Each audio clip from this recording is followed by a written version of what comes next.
you guys trained on concrete floors. You trained in garages. Like you found a way. There weren't the luxury high performance centres. They came later. I've heard wouldn't call you the say old, church halls. yeah, I wouldn't call the old HBC as luxury.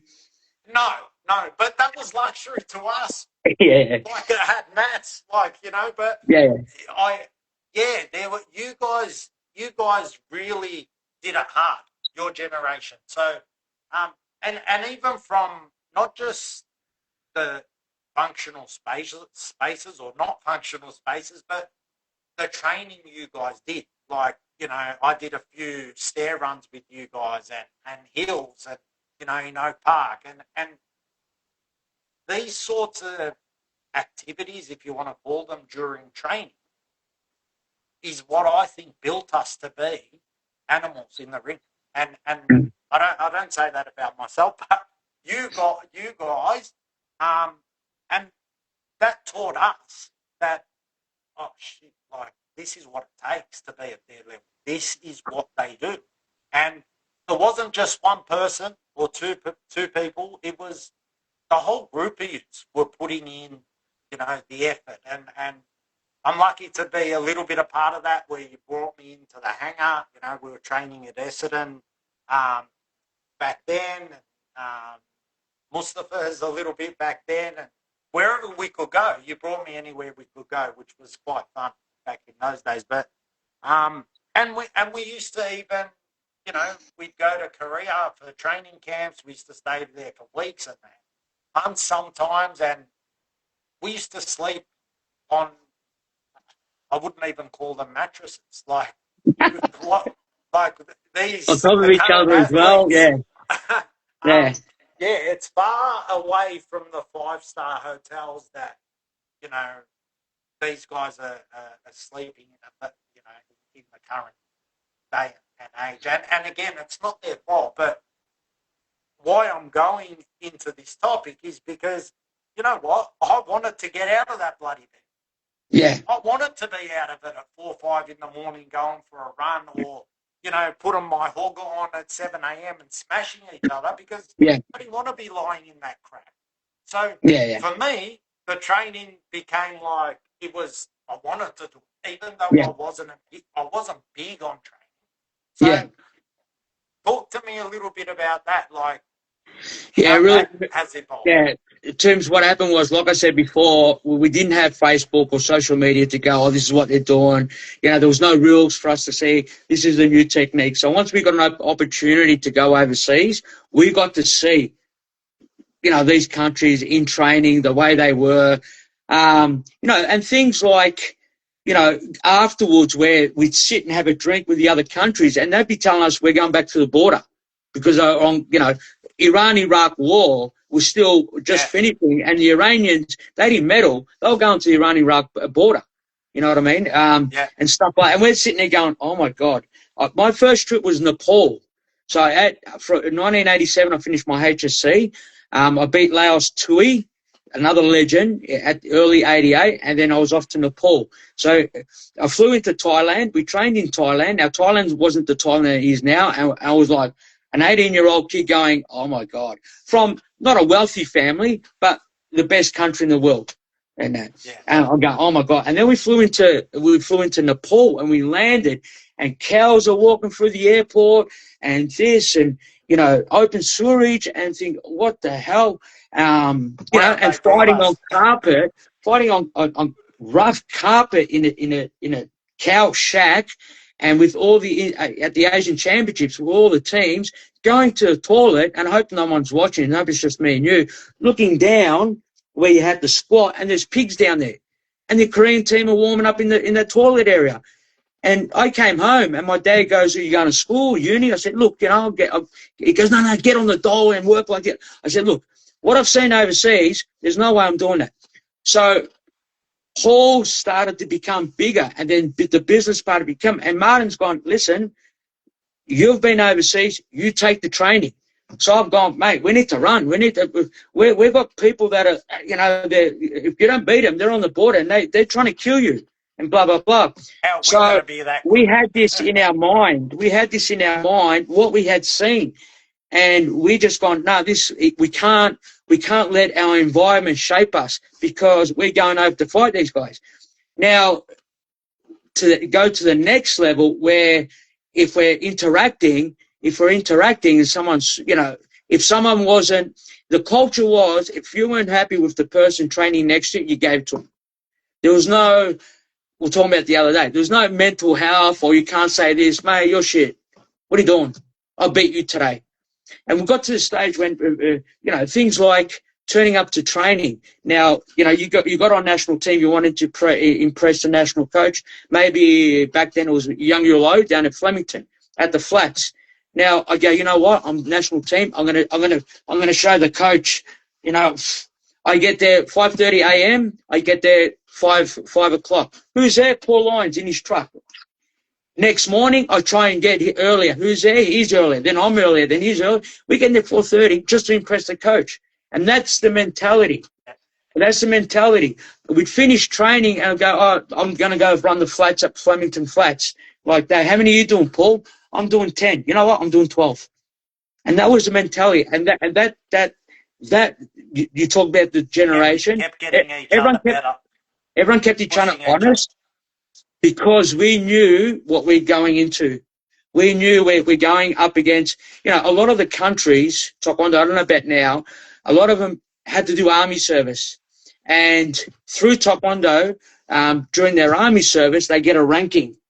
Okay, now every international medal they got, their ranking went up. Okay, when they retired, they got a pension of what ranking. So, for example, I became a captain, like the Olympic gold medalist from Sydney, Michael, the Greek guy. He was a captain when he retired. He now gets $1,000 a month for the rest of his life. So when you got people like that, that they're going to try and kill you for the rest of their life. When we're here in the best country in the world, provided with everything, which is great, we're thinking, man, we can't be like this. So we set that culture.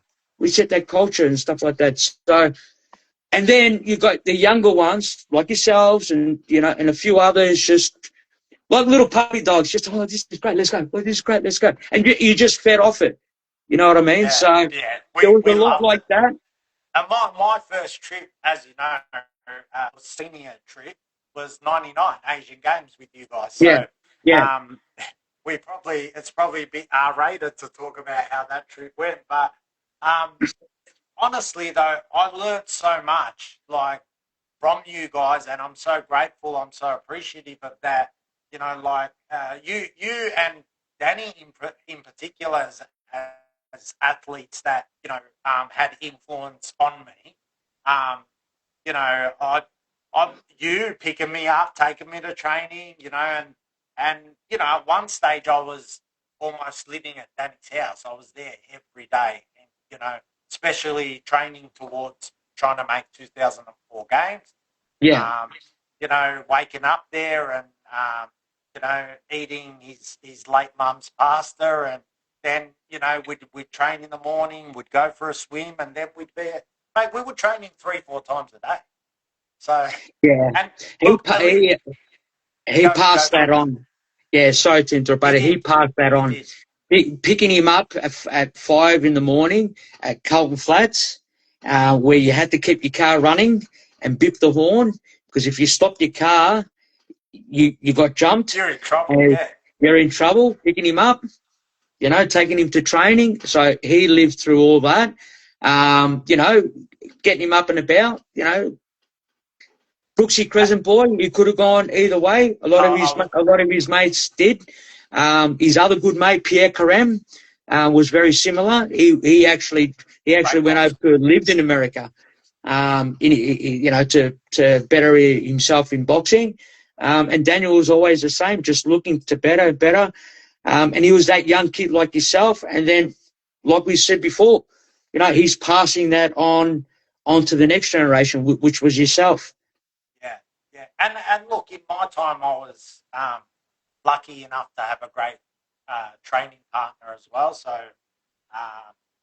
if Ryan's listening, I'm grateful to you, mate. We had many, many great years together training and also, fighting competitions and between ourselves. And you guys, gave us that tunic. We used to belt each other at training. Yeah. We used to push each other again to be better because we seen that from you guys. So, again, grateful to you guys. But when Ryan and I were around, and he went for a lot longer than I did because he was a little bit younger, but and a lot more talented. But you guys, like, there was funding that came in when I was around. So when I was making teams, we didn't have to pay for hotels and things like that, or if there's even food. Actually, I remember even getting a food allowance when I was starting to, not at the very start, but towards around the 2000 when the Olympics were coming in. Around that time, you lived days where there was no funding. I've heard stories of sleeping in cars and stuff like this, and no GoFundMe, no social media. How did you guys bloody make the money to get overseas to get that experience? Yeah, there was no funding. I probably was lucky enough to get funding in my last 2 years, so probably 98-ish onwards, and that was partly funded.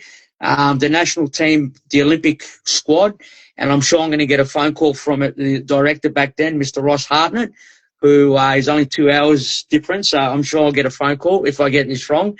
But it was probably about 250 to 300,000 for the national squad. So they only funded specifically. How we survived, look,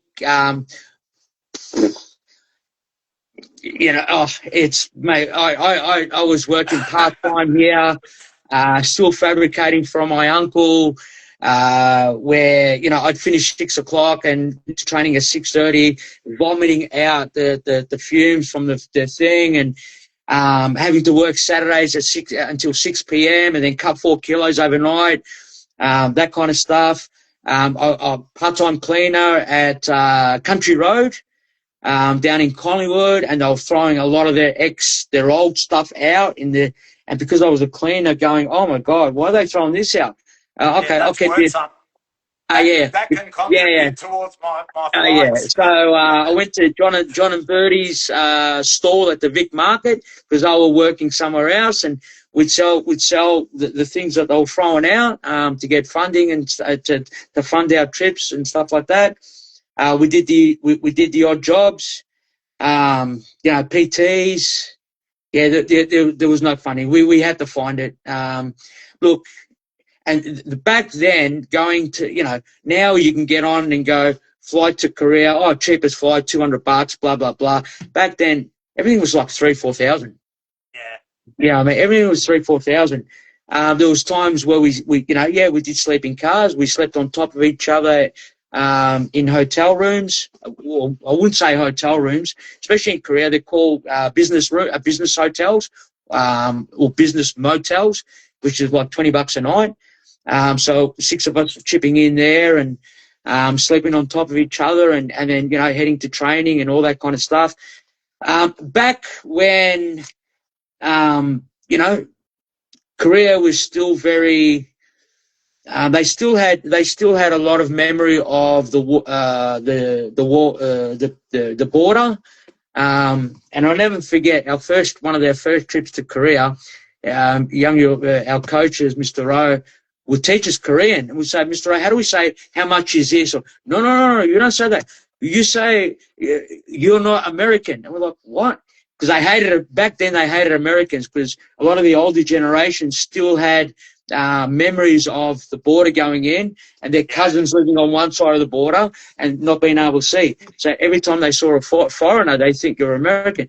The things that were, the coach was saying, no, don't worry about that. You just say you're not American. So we go to the shop, hi, how you doing? That look at you. Oh no, 한국 미국 아니요 사람, 한국 사람, 한국. Sorry, 호주 사람.